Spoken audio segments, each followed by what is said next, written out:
함께 보실 말씀은 레위기 4장입니다. 레위기 4장 27절부터 31절의 말씀, 구약성경 150쪽쯤에 있습니다.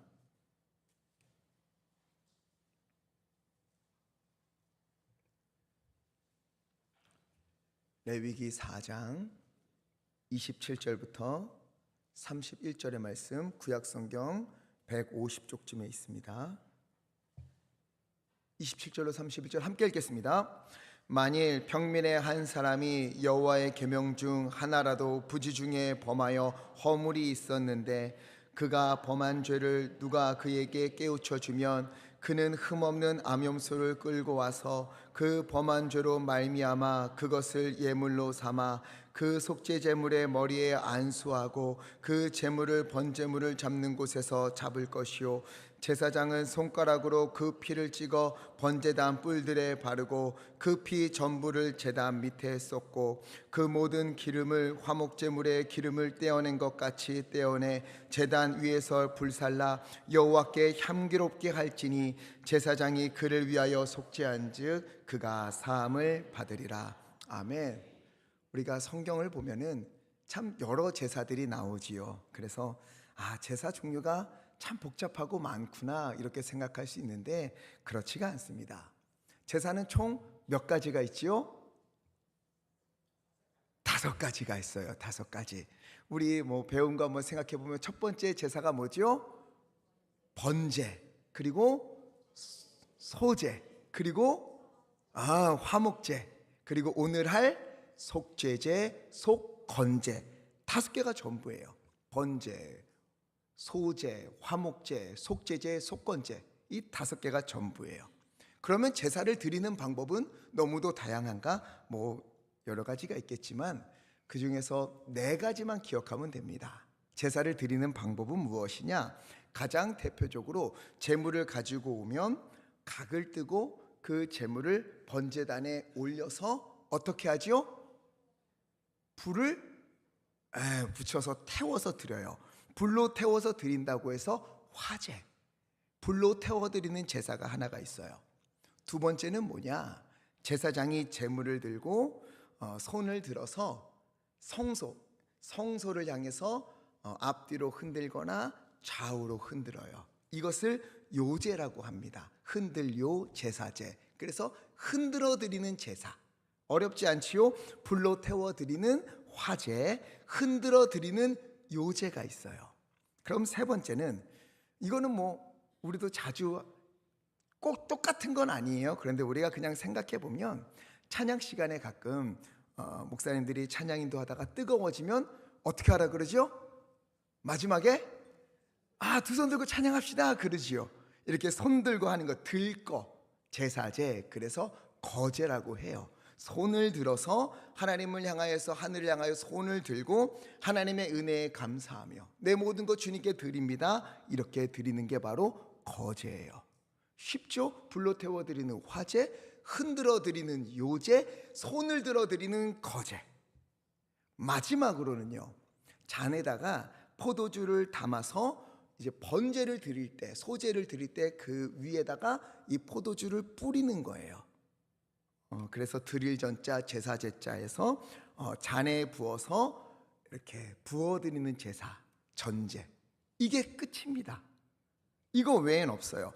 제사에는 다시 한번 복습해 봅시다. 총 몇 가지가 있다고요? 제사는 5가지. 번제, 소제, 화목제, 속죄제, 속건제.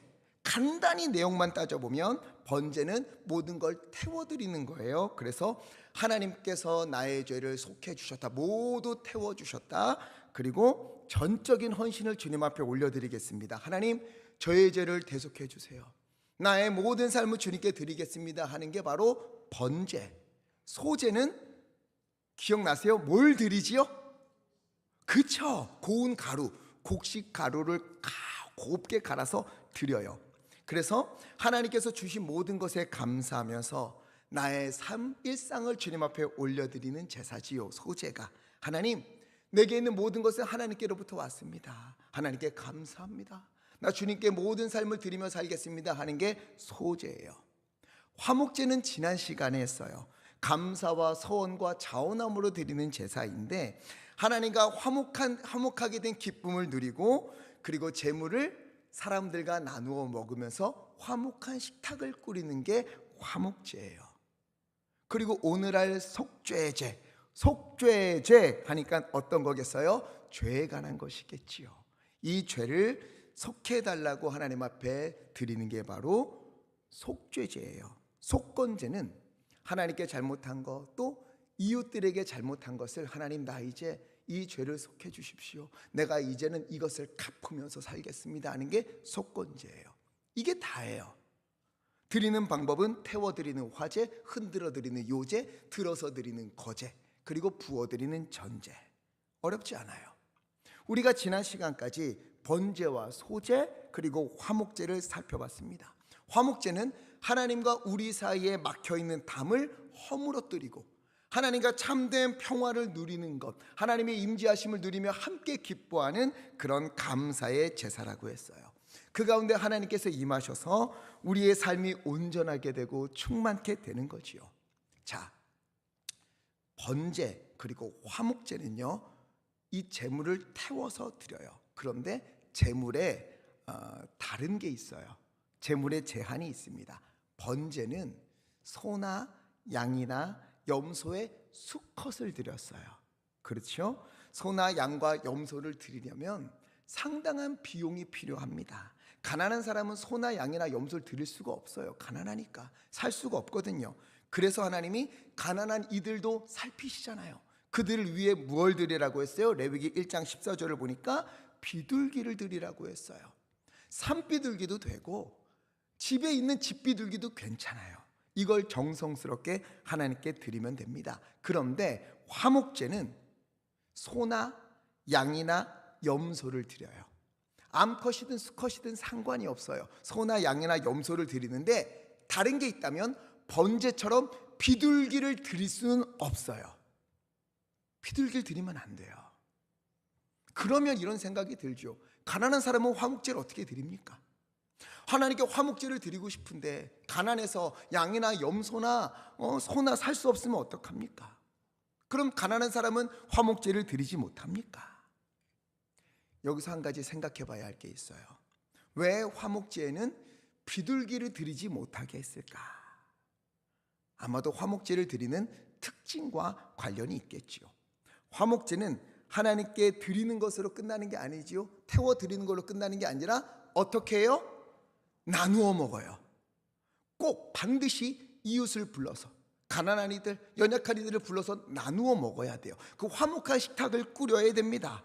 제사장과 이웃들과 가족들과 친지들과 모여서 먹어야 돼요. 그러니 비둘기 한 마리를 들여서는 먹을 수가 없는 거예요. 그 화목한 식탁을 꾸릴 수가 없는 거예요. 그 의미를, 화목제의 의미를 나눌 수가 없는 겁니다. 화목제는 나누어 먹는 게 중요하기 때문에. 하지만 하나님은 가난한 이들도 외면치 않으시지요. 그들은 드릴 수가 없어요. 화목제를 드리는 사람이 어떡합니까?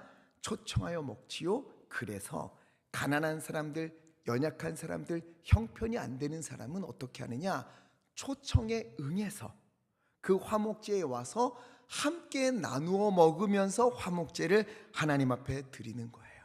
내가 드리지 못하는 사람은, 내가 제물을 드리지 못하더라도 제물을 드리며 초청한 사람들의 초청에 응해서 함께 와서 먹고 마시고 즐거워함으로 그 화목제의 기쁨에 참여하게 하신 겁니다. 하나님께서 베푸신 은혜의 식탁에 함께 앉는 거예요. 우리 하나님이 얼마나 은혜로운 분입니까? 그래서 화목제는요, 내가 하나님께 무엇을 드렸는가만이 중요한 게 아니라 하나님께서 주신 은혜를 누구와 나누는가, 어떻게 나누는가, 이게 굉장히 중요한 거예요. 또 화목제에서 하나만 더 생각해보고 넘어갔으면 좋겠는 게, 화목제는 혹시 기억하실지 모르겠는데 화목제를 드릴 때 소나 양이나 염소를 가져오면 뭐를 떼어서 하나님께 드리지요? 기름, 와 할렐루야, 기름을 떼고 또 콩팥을 떼어서 하나님께 드려요. 그리고 나머지는 나누어 먹습니다. 그래서 이것을 이렇게 해석하는 걸 제가 봤는데 참 은혜를 받았어요. 하나님은 물론 그 안에 담겨있는 기름이나 그 콩팥의 의미 제가 말씀드렸지만 그것을 넘어서서 사람이 먹을 수 없는 것들을 하나님께서 기쁨으로 받으시고, 그리고 좋은 것들은 주의 자녀들이 나누어 먹을 수 있도록 은혜를 베풀어 주셨다. 이렇게 해석하는 것도 있더라고요. 전 참 은혜를 받았어요. 왜? 우리도 그렇잖아요. 어릴 적에 우리 자녀들 어릴 때에 생선을 먹을 때면 어떡합니까? 통통한 부분들 살을 잘 발라서 자녀들 숟가락에 올려주잖아요. 그리고 부모는 뭘 먹어요? 가시 이렇게 촉촉 빨아먹잖아요. 저도 그러거든요, 대부분. 그리고는 아이들이 이거 먹으라 그러면 뭐라 그래요? 이게 맛있어. 그러면서 부모는 그런 거 먹어요. 치킨을 먹을 때도 자녀가 어릴 때 어느 부분 드셨습니까? 물론 너희는 앞으로 다리 먹을 날이 많으니 이건 엄마 아빠 거야 그러면서 그 맛있는 부분 드시는 분들도 있는데, 저는 그렇게 되지가 않더라고요. 아이들 맛있는 거 먹으라고 모가지 먼저 먹고, 저는 그래서 닭이나 오리나 먹을 때 목을 먼저 먹게 돼, 이제 습관이 돼서 좀 맛있더라고요. 목 먹고 애들이 먹기 힘들어하는 갈비뼈 이런 거 제가 먹고 아이들은 통통한 다리 주고 이러는데, 그렇다고 해서 뭐 서운합니까? 아니잖아요. 기쁘잖아요. 아이들이 먹는 게 얼마나 행복합니까? 맛있게 먹는 게. 어쩌면 하나님도 그런 분이 아닌가 이런 생각이 들었어요. 좋은 거를 다 주시는 거예요. 콩팥, 내장, 우리가 먹을 수 없는 걸 하나님이 그거 나에게 줘. 기쁨으로 받으시고, 맛있는 것들은 다 자녀에게 주는 거예요. 심지어 하나님이 얼마나 좋은 것까지 주시는가, 우리를 살리기 위해서 독생자 예수 그리스도까지 보내주시지 않습니까? 먹는 것을 넘어서서 예수님을 십자가에 못 박으시고 물과 피를 다 쏟게 하시면서 우리를 살리시는 거예요. 예수님의 죽음이 날 위한 죽음이요, 예수님께서 부활하신 것이 날 위한 부활이다. 이것을 믿기만 하면 너는 이제 죄 없다, 하나님의 아들이다, 하나님의 딸이다, 구원을 베풀어 주시는 거예요. 하나님이 얼마나 아낌없이 주시는 분입니까? 그래서 우리가 제사의 의미를 살펴보면 볼수록 하나님의 사랑을 더 깨닫게 되고, 내가 어떤 마음으로 하나님 앞에 예배를 드려야 되는가, 이것을 깊이 알게 되는 거지요. 번제, 우리 죄를 대속해 주신 은혜에 감사하며 나의 전부를 하나님께 드립니다 하는 예배. 소제, 내 모든 것이 하나님으로부터 왔음을 내가 믿습니다 인정하면서, 하나님 이거 모두 감사합니다, 그리고 내가 일상을 걷는 동안 하나님의 영광을 위하여 살겠습니다 소원하며 드리는 예배, 소제와 같은 예배. 화목제, 우리와 화목하시고 식탁의 교제를 나누시고 우리로 서로 함께 기쁨을 누리게 하시는 주님의 은혜에 감사하며 올려드리는 화목제와 같은 예배. 우리 예강교회에서 올려지는 모든 예배에 이러한 마음들이 담기기를 간절히 축복합니다. 오늘은 속죄제예요. 속죄제는 죄로 인해서 깨어진 하나님의 관계를 회복하고 죄로 인해서 오염된 공동체와 성소를 정결케 하는 그런 제사예요. 자, 한번 우리 되돌아보면 죄에 담겨있는 큰 의미가 뭐였지요? 죄란 화살을 딱 쐈을 때 관역에서 벗어나는 것을 죄라고 하지요. 분명 활을 쏘는 사람이 관역을 향해서 활시위를 쫙 당겼어요. 그리고 쐈는데 이 화살이 쏜 사람의 의도와는 다르게 자기 마음대로 날아가는 것, 그래서 관역에서 벗어나게 된 것을 죄라고 이야기합니다. 하나님의 말씀에서 벗어나고 하나님의 뜻에서 벗어나고 하나님을 바라보고 살아야 될 사람이 다른 것을 보며 살아가는 것이 바로 죄라고 하는 거예요. 이걸 깨끗하게 하는 제사, 이 예배가 바로 속죄제인 겁니다. 자, 죄를 속한다. 그러면 이 속죄제를 어떻게 드리는가, 이게 중요하겠죠. 죄를 속하기 위해 드린다. 자, 그러면 소든 양이든 염소든 데려와서, 이제 우리 제사를 좀 했으니까 알 거예요. 죄를 속하는 거예요. 근데 소든 양이든 염소를 데려와서 가장 먼저 하는 게 뭘까요? 그 머리에 안수하는 거예요. 죄를 속하는 거니까 내 죄를 전가시켜야 돼요. 그래서 레위기 4장 4절을 보면 안수합니다. 내 모든 죄와 허물을 이 제물에게 넘깁니다. 이 짐승이 나를 대신합니다. 안수하는 거예요. 내게 있는 모든 죄를 짐승이 대신 짊어지게 하는 거예요. 자, 짊어졌어요. 그러면 이 속죄제는 화제, 요제, 거제, 전제 중에 어떤 제물로 드릴까요? 어떤 제사로? 화제. 그렇죠. 이걸 태워야 되니까. 이 제물에 뭐 포도주 붓는다고 되겠습니까? 이거 이렇게 들어드릴 수 없잖아요. 그래서 화제로 불로 태워드려요.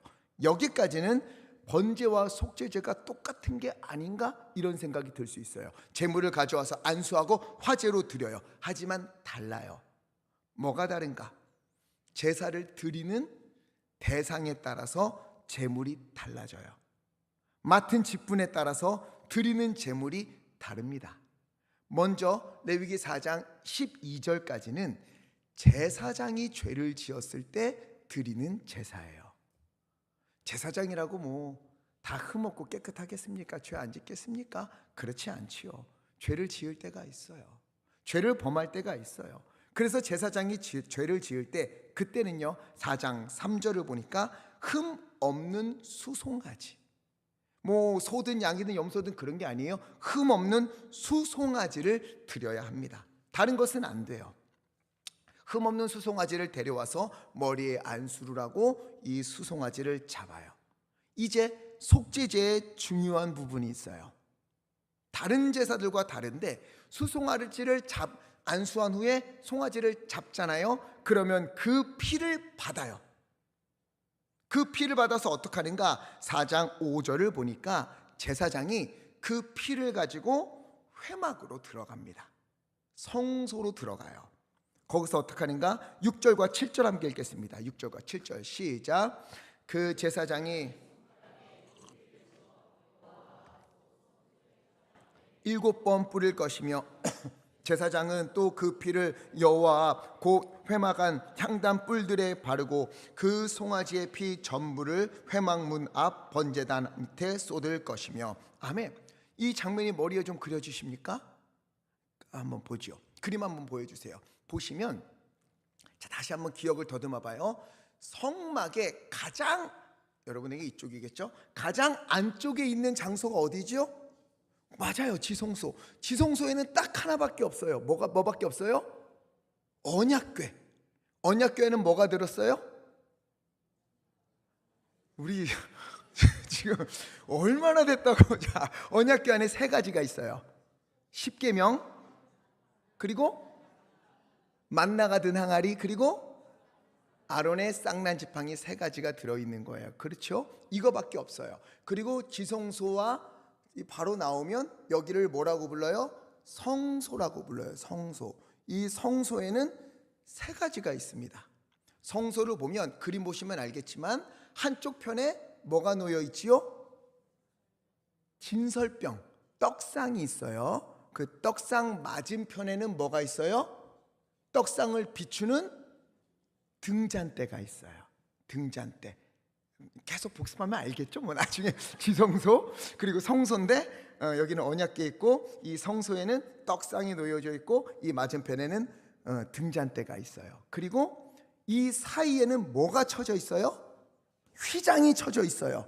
그리고 휘장 바로 앞에는 뭐가 있어요? 분향단이 있는 거예요. 지금 이 그림을 보시면 좀 아시겠죠? 여러분 볼 때 이쪽이었네. 그쵸? 제가 이렇게 해서 헷갈렸구나.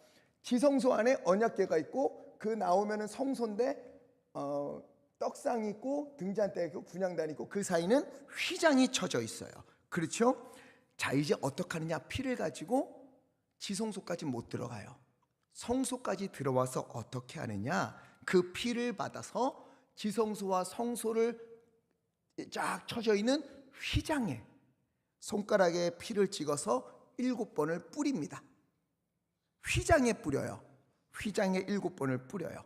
그 다음에 여기 휘장 앞에 분향단이 있지요. 이 분향단을 보면 모서리에 이렇게 뿔이 있어요.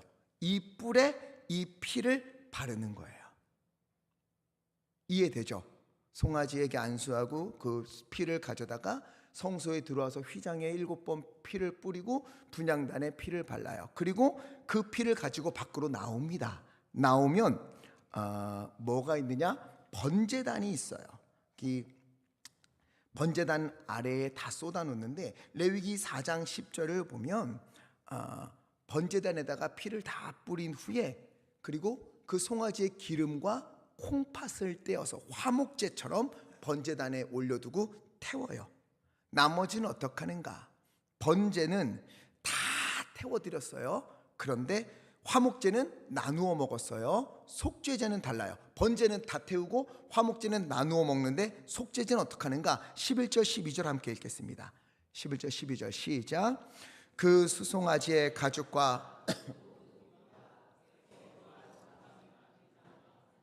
똥 곧 그 송아지의 전체를 진영 바깥 재버리는 곳인 정결한 곳으로 가져다가 불로 나무 위에서 사르되 곧 재버리는 곳에서 불사를 지니라. 아멘. 아멘.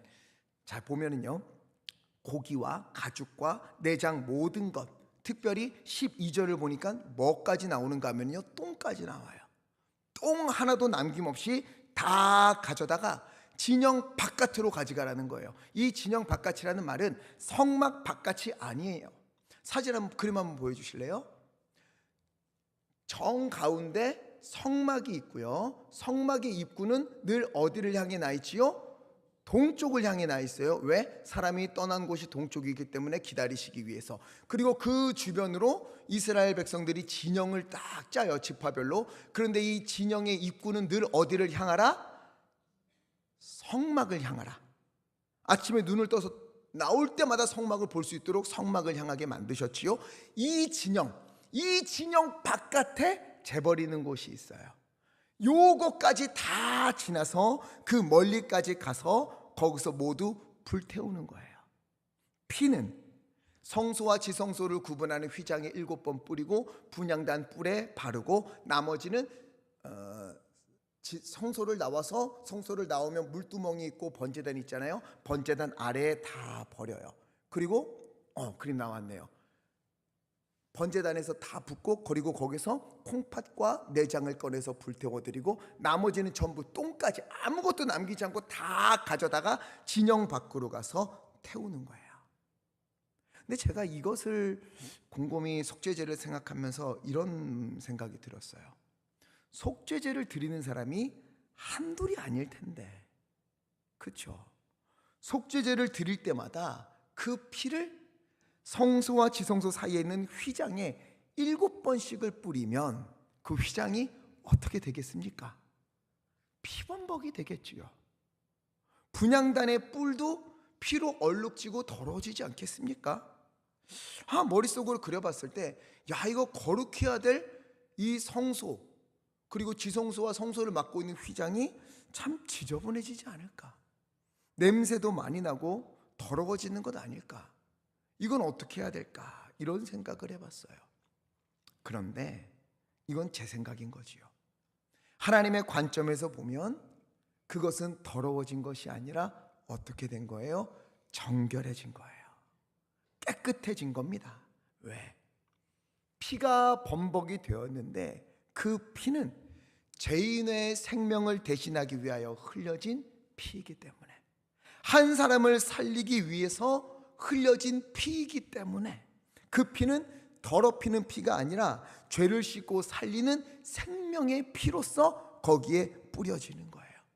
휘장에 뿌려진 피를 보면서 저 같은 사람들은 야, 얼마나 많은 사람이 죄를 지어서 이렇게 휘장이 더러워졌는가 이렇게 생각하게 되지만 하나님의 입장에서는 어떻게 생각하시는 거예요? 야, 죄를 속죄하면서 하나님 앞에서 살아난 이들이 얼마나 많은가, 얼마나 많은 이들이 속죄소에 이 속죄제물을 드리면서 피를 뿌리면서 깨끗하여지고 주님 앞에서 정결케 되었는가, 얼마나 많은 이들이 하나님께로 다시 돌아오는가 기뻐하시는 은혜가 거기에 임하는 거지요. 그러니 우리가 볼 때는 피로 얼룩지고 더러워진 거지만 하나님이 보시기에는 한 사람 한 사람이 깨끗해지고 살아나는 그런 은혜의 눈으로 보시는 겁니다. 그러니 피로 얼룩진 휘장을 볼 때마다, 분향단을 볼 때마다 우리는요, 감사가 터져 나와야 되는 거예요. 기름과 콩팥은 주님께 태워드리고 나머지는 전부 진영 밖으로 가서 태우잖아요. 그 이유는 뭐예요? 죄를 짊어진 이 나머지 소의 모든 것들이 다 진영 밖으로 가서 더 이상 그 죄는 이곳에 함께 있지 않는다. 더 이상 죄는 이곳에 있지 않는다. 흔적도 남기지 않도록 진영 밖으로 가서 태워버리는 거예요. 이것을 히브리서는 이렇게 말하고 있어요. 13장 11절과 12절 함께 읽겠습니다. 시작. 이는 죄를 위한 짐승의 피는 그 육체는 영문 밖에서 불사름이라. 그러므로 예수도 자기 피로써 백성을 거룩하게 하려고 성문 밖에서 고난을 받으셨느니라. 아멘. 자, 이제 히브리서 13장 11절과 12절을 보면 이게 어떤 제사를 예수님께서 완성하셨는가, 이걸 우리가 분명히 알 수 있는 거예요. 그 피를 가지고 대제사장이 어디로 들어갔어요? 성소로 들어갔어요. 그렇죠? 그리고 육체는 영문 밖에서, 진영 밖에서 불태워버린다. 정확히 속죄제를 말하는 겁니다. 예수님께서 자기 피로써 자기 백성들을 거룩하게 하시고 또 우리 죄를 짊어지시고 진영 밖으로 나가시는 거예요. 레위기에서 속죄 제물이 진영 밖에서 태워지는 것처럼 예수님은 우리를 거룩하게 하기 위해서, 우리 죄를 사하기 위해서 성문 밖에서 고난을 당하신 겁니다. 그래서 우리는요, 예수의 피, 주님의 보혈을 날마다 바라보며 찬양하는 거예요. 속죄 제물의 피, 예수 그리스도의 보혈은 더럽히고 얼룩지게 하는 것이 아니라 우리를 깨끗하게 하는 그런 보혈입니다. 그래서 우리는요, 날마다 주님의 보혈을 바라봐야 합니다. 우리 마음이 죄로 더러워질 때마다 주의 보혈로 나에게 뿌려주시옵소서. 나를 정결케 하옵소서. 우리의 눈이 자꾸만 잘못된 것을 향하려고 할 때마다 주여, 주의 보혈로 나의 눈을 씻어 주시옵소서. 우리의 입술이 자꾸만 죄를 담아내려고 꿈틀꿈틀할 때마다, 우리의 삶이 하나님의 뜻에서 벗어나려고 할 때마다 주의 보혈을 바라보면서 주여, 그 휘장에 뿌려진 피, 속죄하게 하는 피를 우리 가운데 부어주시사 다시금 주님 앞으로 나아갈 수 있도록 나를 인도하여 주시옵소서 기도하며 주님 앞으로 돌아가야 하는 거예요. 왜? 예수의 피가 우리를 깨끗하게 하기 때문에, 예수의 피가 우리를 살리기 때문에, 예수의 보혈이 우리를 하나님 앞으로 인도하기 때문에. 그래서 날마다 속죄제를 기억하면서 보혈을 의지하여 정결케 하시는 주님 앞으로 나아가시기를 간절히 바랍니다. 날마다 정결케 되고 다시 깨끗하게 되고 회복되어서 하나님의 은혜를 누리시기를 간절히 축복합니다. 근데 이 속죄제는 구분이 있어요. 지금까지 말씀드린 건 제사장이 죄를 범했을 때예요.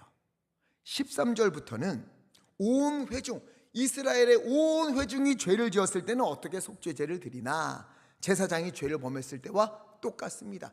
똑같은 방식으로 제사를 드려요. 그런데 다음부터는 다릅니다. 제사장과 온 이스라엘의 죄는 똑같은 방식으로 제사를 드리는데 22절을 보니까 족장들, 리더들이 죄를 범하면 어떻게 하는가? 23절, 흠없는 수송아지가 아니라 숫염소를 드려요. 드리러 온 족장이 숫염소에 안수를 하고 숫염소를 잡으면 제사장이 그 피를 받아서 어떻게 하느냐? 성소로 들어가지 않습니다. 이제부터는 제사장과 온 이스라엘 회중이 죄를 범했을 때만 성소에 들어가서 피를 뿌렸고요. 이제부터는 번제단 내 귀퉁이에 뿔들의 피를 발라요. 그리고 기름과 콩팥을 떼어서 번제물로 번제단에서 태워드리고, 나머지는 이전에 진영 바깥으로 가져가서 태웠잖아요. 이제부터는 안 그래요. 남은 제물은 제사장이 뜰에서 먹어야 합니다. 이 족장의 죄를 하나님께서 속해 주셨다는 증거로 제사장이 뜰에서 먹는 거예요. 받아서. 또 일반 평민이 죄를 지었을 때는 28절을 보니까 흠 없는 암염소를 드립니다. 흠 없는 양 암컷도 괜찮아요. 드리는 방식은 족장이 죄를 범했을 때와 똑같아요. 잡고 안수하고 잡은 후에 제사장이 피를 찍어서 번제단 뿌리에 바르고, 그리고 콩팥과 내장을 떼어서 번제단에서 태워버리고, 나머지는 제사장이 뜰에서 먹습니다. 자, 제사장이 죄를 범했을 때, 이스라엘 온 회중이 죄를 범했을 때는 피를 들고 성소에 들어갔어요. 그 피를 휘장에 뿌리고 분향단에 바르고 나머지는 번제단 밑에 쏟고, 콩팥과 기름은 떼어서 하나님께 드리고 나머지는 진영 밖으로 가서 다 태웁니다. 그러나 족장과 평민이 죄를 지었을 때는 성소로 들어가지 않아요. 제물도 바깥으로 가져가지 않고 제사장이 먹습니다. 왜 이렇게 다를까? 이유가 있어요. 제사장이나 온 이스라엘의 죄는 대표성을 가지고 있어요. 대표성. 그 죄로 말미암아 하나님과 이스라엘 사이에 벽이 생긴 거예요.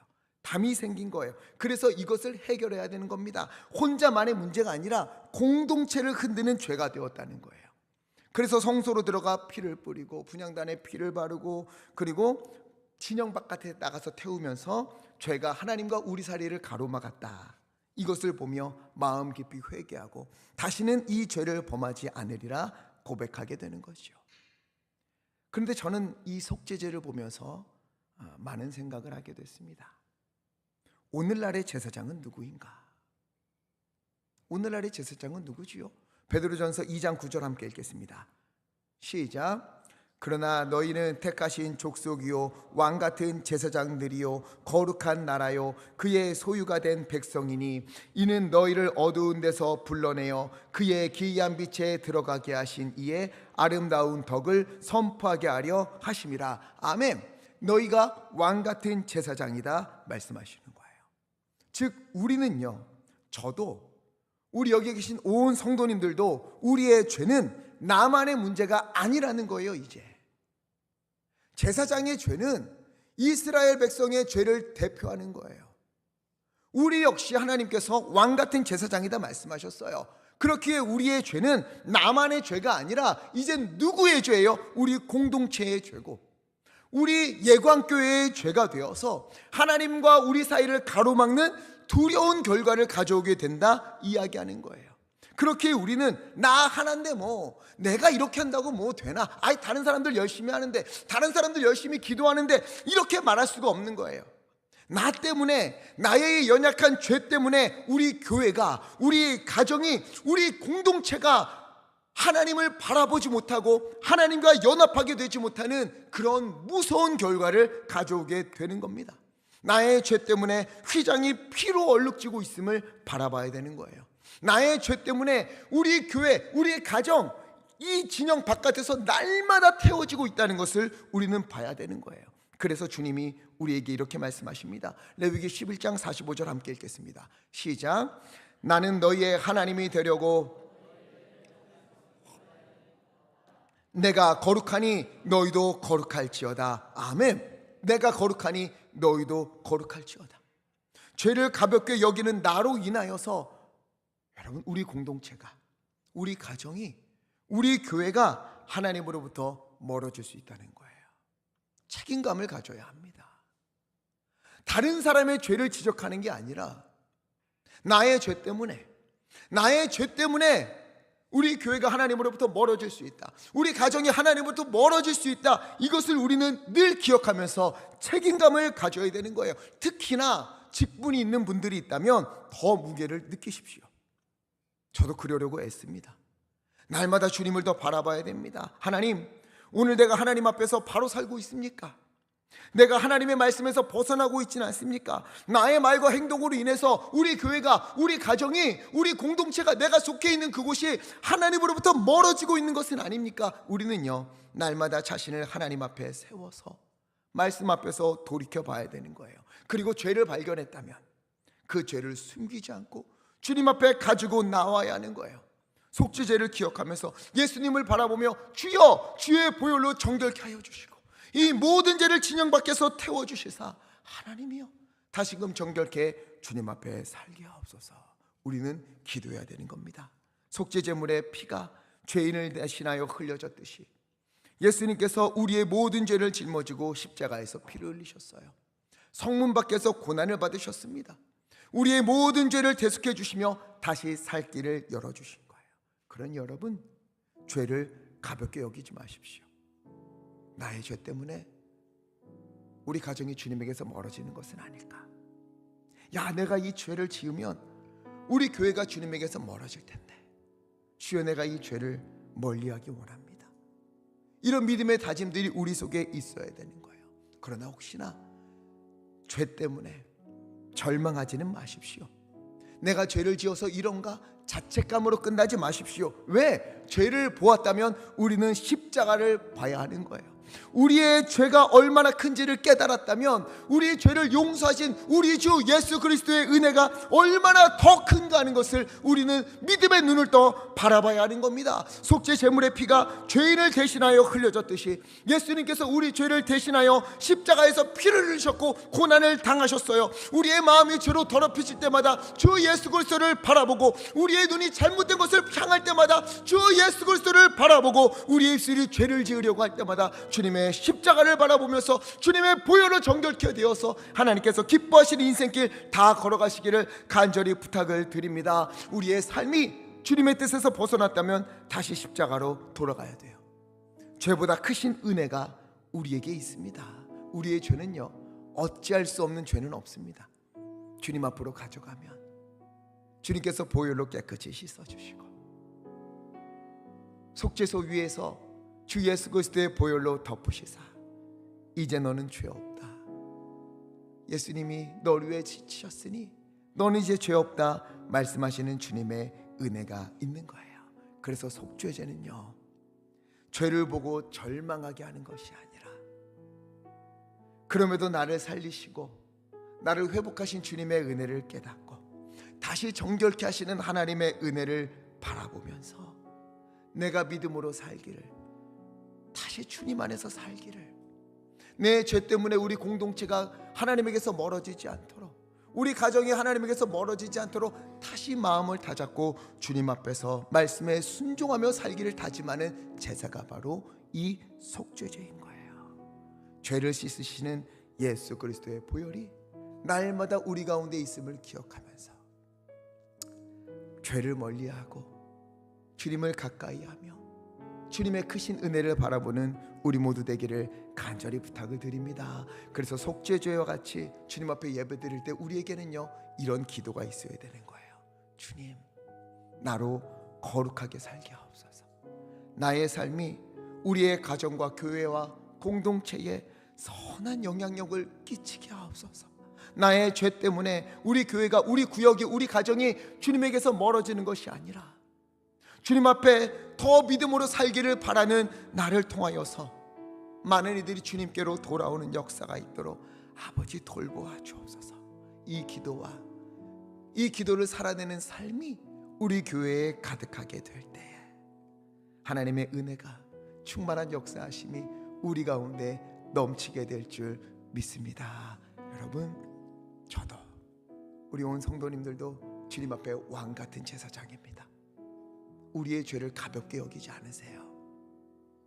우리 교회의 죄로 여기시고 가정의 죄로 여기시고 제사장처럼 여기신다고요.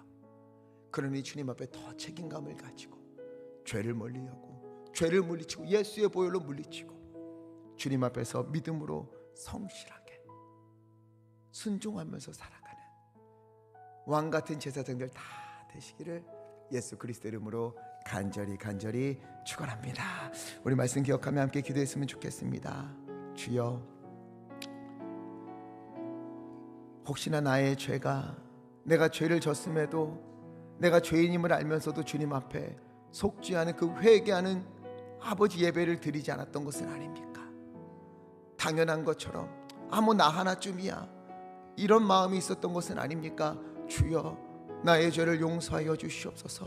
주님의 뜻에서 벗어나고 주님이 보라 하시는 것을 보지 아니하고 주님께서 살아내라 하는 것을 살아내지 않았던 연약한 우리를 용서하여 주시옵시고, 아버지 하나님이여, 이제는 우리를 정결케 하여 주시사 깨끗하게 하여 주시사 하나님이여, 우리가 주님에게서 멀어지게 하는 자가 아니라 주님께로 가까이 하게 하는 자, 우리의 교회를 살리고 가정을 살리고 내가 속해 있는 공동체를 살리는 아버지 주님의 귀한 아버지 왕같은 제사장들 다 되게 원합나니 하나님 붙잡아 주시옵시고 우리를 인도하여 주시옵소서. 아버지, 우리의 죄를 속하여 주시옵시고 예수 그리스도의 보혈로 덮으시사 정결케 하여 주시옵소서. 우리 주여 힘차게 치시고 합심하여 함께 기도하겠습니다. 주여,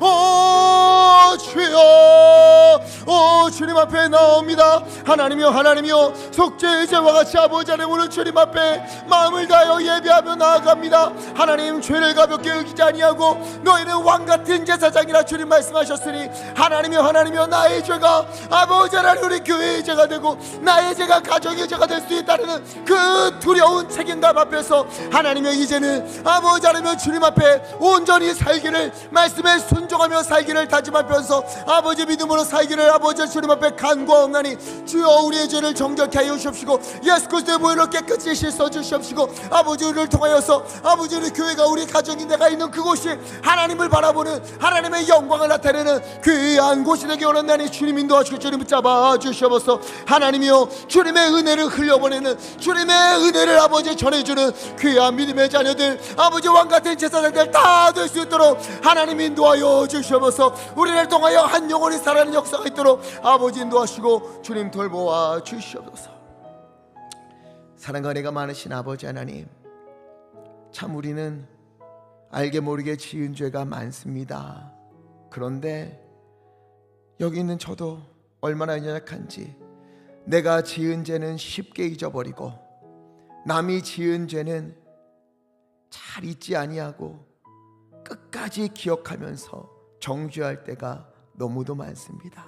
주여, 남의 눈에 있는 티를 보고 내 눈에 있는 들보를 보지 못하는 연약한 자가 되지 않도록 주여 오늘 주 예수 그리스도의 보혈로 우리의 눈을 씻어 주시옵시고 우리의 입술을 씻어 주시옵시고 우리의 마음을 씻어 주시옵소서. 하나님이여 주님 앞에 마음을 다하여 회개하며 주님께서 기뻐하시는 삶을 살아내기 원하옵나니 하나님 우리를 돌보아 주시옵소서. 너희는 왕같은 제사장이라 말씀하셨는데 하나님 나 하나쯤이야 내가 이렇게 한다고 뭐 이런 생각을 하는 것이 아니라 내가 이 죄를 지으면 우리 교회가 죄를 짓는 거지, 내가 이 죄를 범하면 우리 가정이 주님 앞에 죄를 범한 가정이 되는 것이지, 이런 두려운 책임감을 가지고 주님 앞에서 죄를 멀리하며 날마다 주님께서 기뻐하시는 길이 무엇인가를 묵상하며 그 길을 살아내는 우리 모두 될 수 있도록 돌보아 주시옵소서. 그 가운데 주님 임하여 주시사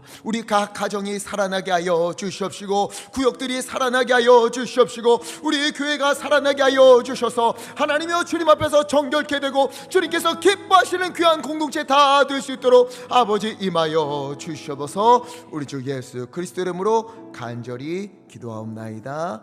아멘.